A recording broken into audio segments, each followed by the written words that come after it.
Cash. Is it a return on your money or is it a return of your money? Listen in as I speak with Jeff DeMaso and Andrew Busa on today's podcast.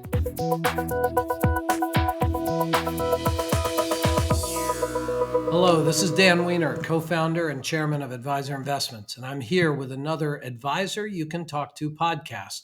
And I'm joined today by my colleagues Jeff DeMaso, our Chief Investment Officer and Director of Research, and Andrew Busa, our Manager of Financial Planning. Between the two of them, they've got plenty of initials behind their names, including CFP and CFA, so the experts are definitely in the house. Jeff and Andrew, we typically talk stocks and bonds, and yet the third leg of that standard and very solid portfolio stool is cash, which may have gotten short shrift for the many years that interest rates were at the near zero bound, as I like to say. But today, money market yields are rising. Interest rates on certificates of deposit are rising. Short-term bond yields are rising. And as you know, I think of short-term bonds as cash substitutes. But inflation's rising too, obviously. So let's talk about cash. But I think before we get into the options for our cash, let's talk strategy. How much cash should someone have that's easily liquid? And does that old saw about wanting a return of my money versus a return on my money apply? Andrew, I'm throwing this one to you first. Yes, well, thanks. First, I'm excited to do a podcast with you, Dan. Of all the podcasts we've all done, I don't think we've done one together. So, looking forward to this. Wait till I hit you with those questions, Yeah, right? yeah, exactly. So, no, it's a really good question, and I think it's the important one to lead off with because we all want to think about where's the best place for you to deploy your cash, but at the same time we want to make sure that the cornerstone of your financial plan is solid, and that's your emergency fund at the end of the day. So no matter what you're thinking about investing and where to put your money, you always want to make sure that you have a well built emergency fund ready to go, because this is going to help you in times if you're between jobs. For example, if you have that unexpected expense that comes up that you don't need to raid your other investment accounts to be able to pay for that. So, rules of thumb, sometimes they're can be heavy-handed, but I do like this one, is that having 3 to 6 months approximately of your spending just in a safe, bank account money market is a good place to shoot for, I think, with regard to your emergency fund. And then beyond that, we think about, okay, once that's established, where else can you put your money? I mean, Jeff, Okay, what do but you? all right, Andrew, but how do I figure out what's 3 to 6 months of my spending? I mean, Mm, I have 3 to 6 months of spending. Sometimes that might include tuition. Other months it might not. Some months it might include a vacation. Other months it might not.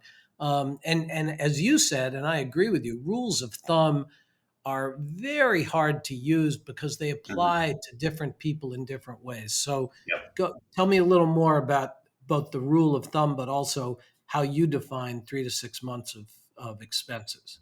Yeah, it's a good question, and spending is a difficult number to sometimes arrive at for when we're putting together financial plans for clients. Just for the reason that you said, it's sometimes your spending can be lumpy, right? From month to month, you might have a large one-time expense coming up. That might change your spending dramatically for a given month. So I think it's actually important to go through a tracking exercise for everybody. This is a useful thing to do. So track your expenses over a period of 3 or 4 months, just to see approximately where it's averaging out to be, and then see if you can pull out some of the more fixed expenses that are basically not going to go away, right? So your utilities, groceries, clothes to a certain extent, right? Those sort of miscellaneous things that pop up, and get a sense of where that's averaging out to be over a period of those 3, 4, 5 months, and then you can base what your emergency is to an extent off of that. I think that's a really good place to start for everybody who's going through a financial plan, is to get an idea of where your spending lays out. It sounds a lot like budgeting. All right, 3 to 6 months. It's a pretty big window or door you can walk through. But let's talk, Jeff, options. Tell me, what are the options now for cash?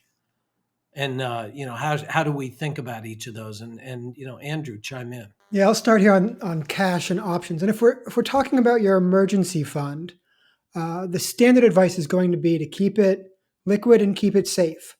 So here we're thinking about keeping money in a savings account, in money market funds, maybe in CDs or treasuries. So these are kind of your safe, secure, short term oriented cash options. I would say maybe be aware of keeping it in a checking account or in a sweep account in your brokerage account, because those really aren't going to give you any income at all. And we can talk about maybe some pitfalls and risks of reaching for too much income.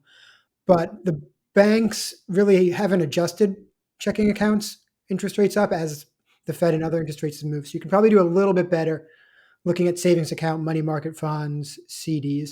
Oh, there's a whole category of these high yield savings accounts too, right? I mean, I remember one of the first was American Express. I put some money into one just to see how it worked, and you get emails from them all the time now saying we just raised our rate another 5 basis points, 0.05%.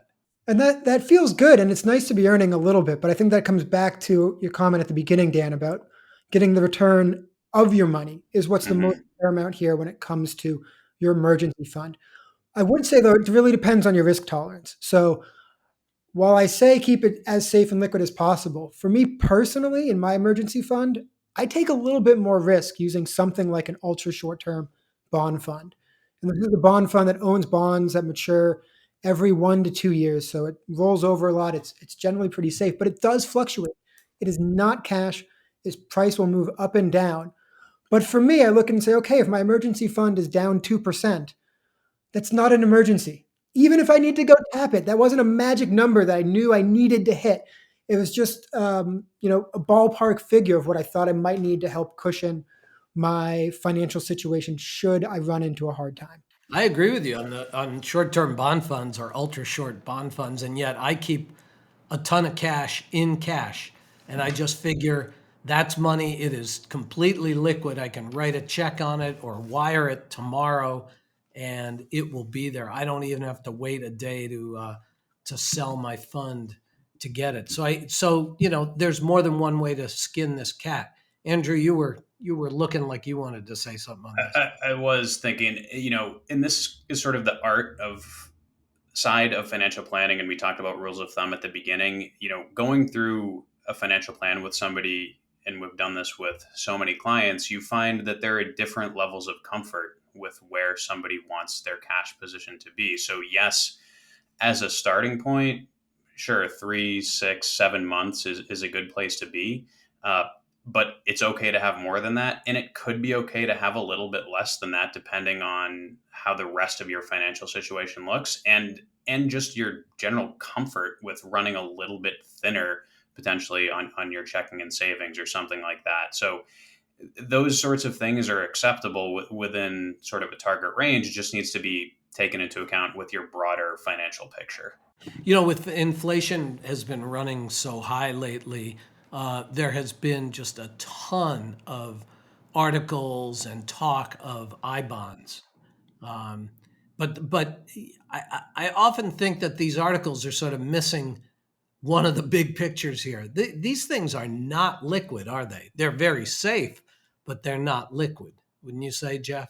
Yeah, so I bonds I think are a really interesting tool. And full disclosure, I own some myself. It's part of my emergency fund. But yes, there are some caveats to be aware of. So these are bonds issued straight from the US Treasury. They're backed by the US government. They pay about 9% in interest right now. It's linked to inflation. So backed by the government, 9% interest. What's not to love here? Well, one is, as you mentioned, Dan, there's some limits around liquidity. So when you put money in, you cannot take it back out for the first 12 months. So you have to be aware of that. If you're going to use it as part of your emergency fund or any part of your liquid needs and potential, you've got to plan ahead. You've got to That plan. doesn't sound like an emergency fund to me if It, you can't get it for 12 months. it can become one, but down the road, you got to wait for that window to leave. But the bigger issue for a lot of us is, more practically speaking, that you can only buy $10,000 worth of these in 1 year. Otherwise, it'd probably be a slam dunk, and we'd be pounding the table for them right now, having the whole podcast dedicated to I bonds. And the 9%'s not locked in. It's not locked in, but it's never going to go below zero. So if you get deflation, you're protected. They have some really nice features, but there are some serious limitations to be aware of. And it's going to work in some financial plans, but maybe not in others. Yeah, I almost sort of look at these as kind of like a cherry on top for certain financial plans. Like if you've established all these other cornerstones of your plan, you've done your emergency fund, you're funding your company retirement plan, you're contributing to your Roth IRA if you can, you're doing all these other things, and you've just got money that you have no good other place to put it immediately necessarily.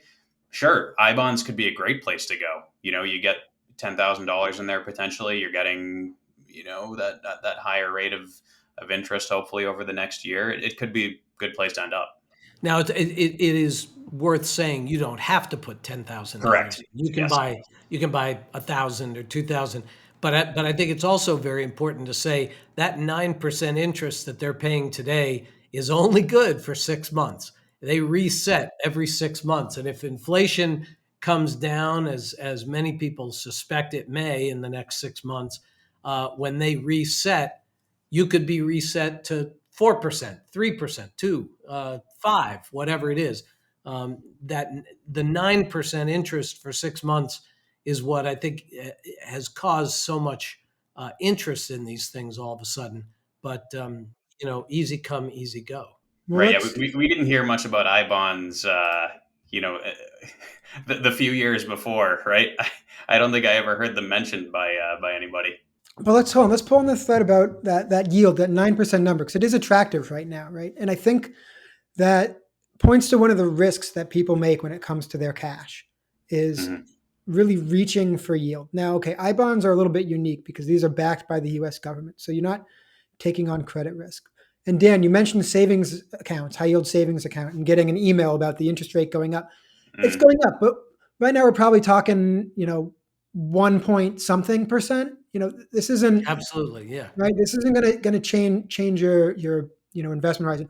Where people got really hurt, and this is kind of a bit of an extreme example, but it is in the crypto space where some of these exchanges said, "Give us your hold your coins here, put your Bitcoin over here, and we will give you an interest rate." And it was somewhere in the ballpark of whatever, 15, 16, 20%. I don't know the exact number, but that should have set off alarm bells for Right. people. When treasury bonds are yielding 3% for 10 years, to think that I can put my money over here and get a guaranteed perfectly safe 20% return. No, too good to be true. It is not true. And people got burned by it. So when we're talking emergency fund, and we haven't even talked a bit about, maybe it's not an emergency, but you're going to need to spend this money in the next 12 months for a down payment or tuition. Again, it's about that return of your money, not necessarily reaching for the return on your money. And when you confuse the two, conflate the two, that's when you can really get into trouble. Cash is so simple in one respect. It's also very complex, right? People make lots of mistakes, like you're talking about, reaching for yield, looking for those extra 10 basis points or 1/10 of 1% interest. What other mistakes do you think folks make when they're thinking about their cash? And we don't have to go into the stuffing it in your mattress idea.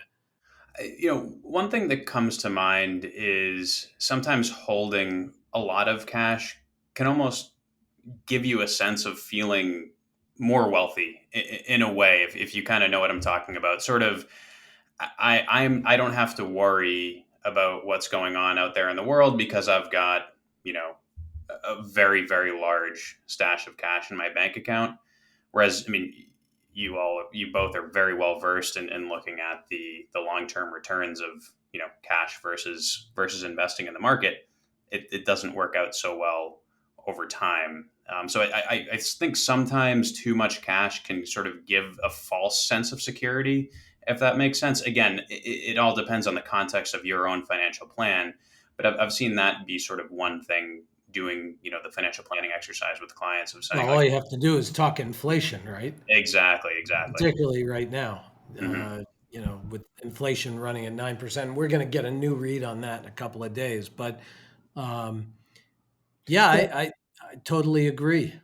yeah. If I could add on that, I mean, Andrew, we talk about this all the time about needing to combine your financial plan with investments as kind of your engine. Yes. And I completely agree. You can have a really high savings rate and have a nice amount of cash in your account and feel comfortable with that.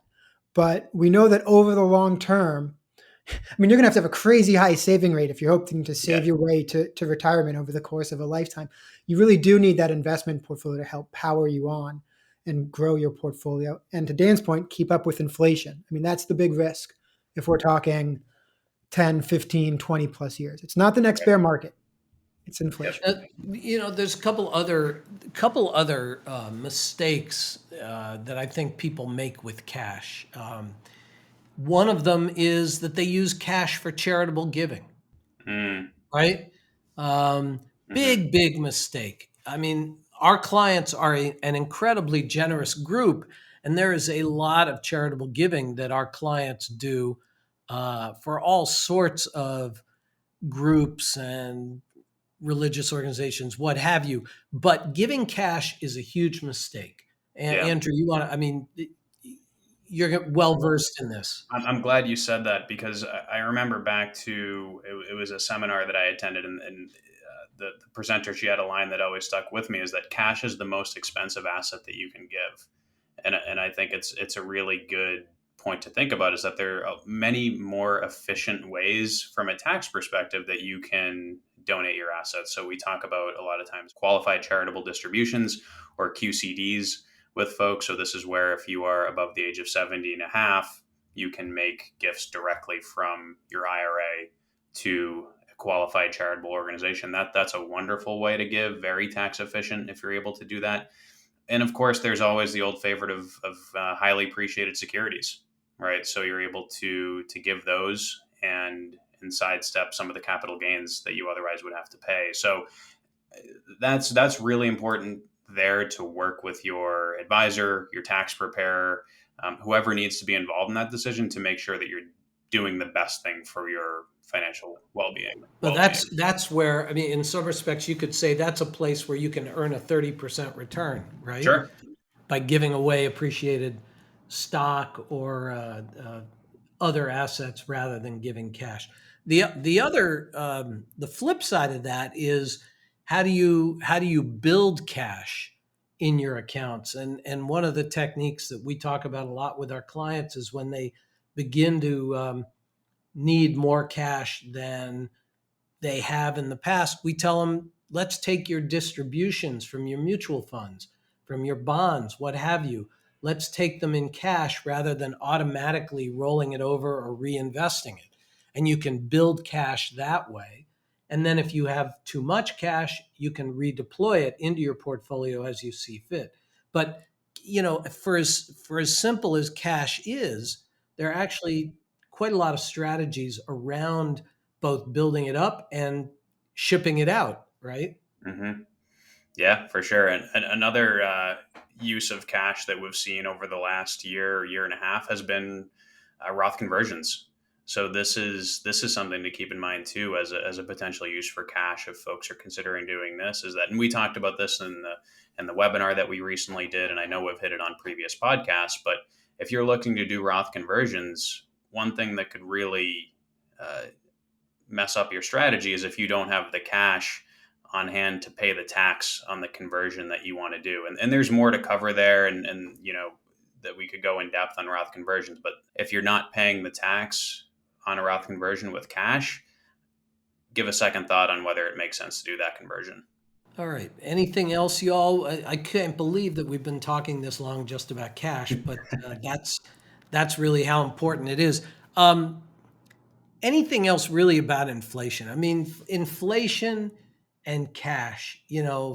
My dollar today. There was an incredible article about inflation in Argentina this past weekend in the Wall Street Journal. 90% inflation, and I would only urge people to read that article just to see how good we've got it here. Because the strategies and techniques that are being used in a place like Argentina to avoid the impact of inflation on savings is just remarkable, just incredible. But anything else you all think we ought to talk about relative to cash and inflation? I mean, I think it's always there. Inflation's always been an issue for holding cash. And it's why I think going back to the beginning of the rule of thumb is trying to find the balance between how much cash can you hold so you're financially secure and you have that emergency fund set versus maybe holding too much cash that's not keeping up with inflation, you're losing to purchasing power. And it's finding that balancing act for each investor. I don't think there's one right answer, and there's certainly not a silver bullet that says this is guaranteed to keep up with inflation at this level. Right.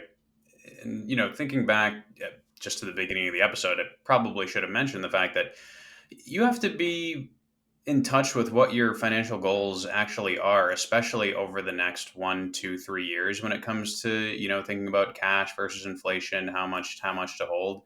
If you are anticipating a large expense coming up in the next 1 to 2 years, and you would hopefully arrive at that going through sort of a goal discovery exercise with your financial advisor, that'll give you some guidance too as to whether you're holding too much cash or not. And sort of you can almost think about it as, okay, you've funded your emergency fund, you've funded that big expense that's maybe that college tuition payment that's coming up 12 months from now. Now you can start to think beyond that, and let's start to get this excess money to work so we can fight inflation right over long periods of time. Yeah, which I think lies nicely to the last point on cash for me. Is just about what do you do when you have a lot of cash and you've covered your emergency fund, you've covered your 1 to 3 year expenses, you're ready to get it in. What do you do? How do you do it? And look, the spreadsheets will tell you to just put it in the market tomorrow. And more often than not, that works out better than what's called dollar cost averaging, which is where you say, okay, I'm just going to put in a set amount every month for the next 3 months or the next 4 months or 6 months or whatever it may be. But spreadsheets don't live in the real world. Human beings do, and we have emotions. And I've generally found that for most people, setting up a plan to dollar cost average and get in the market over the course of a bit of time is what ultimately gets them there, as opposed to just going in tomorrow and clicking buy and putting all the chips in at once. So I think you got to balance again, kind of the spreadsheets versus reality, and we're real humans trying to operate in the real world. So, gentlemen, thank you for your time and your insights. I think we'll leave it there. This has been Dan Wiener with Jeff DeMaso and Andrew Busa from Advisor Investments, and we'd all like to thank you for listening to the Advisor You Can Talk To podcast. If you've enjoyed this conversation, please subscribe and review our show. You can check us out at advisorinvestments.com/podcasts. Your feedback is always welcome. And if you have any questions or topics you'd like us to explore, please email us at info@advisorinvestments.com. And before closing, I want to thank both Kaylee Steele and Ashlyn Melvin. They do all the heavy lifting to make this podcast possible. Without them, we'd still be recording to reel tape, I'm sure. And to our audience, thank you for listening.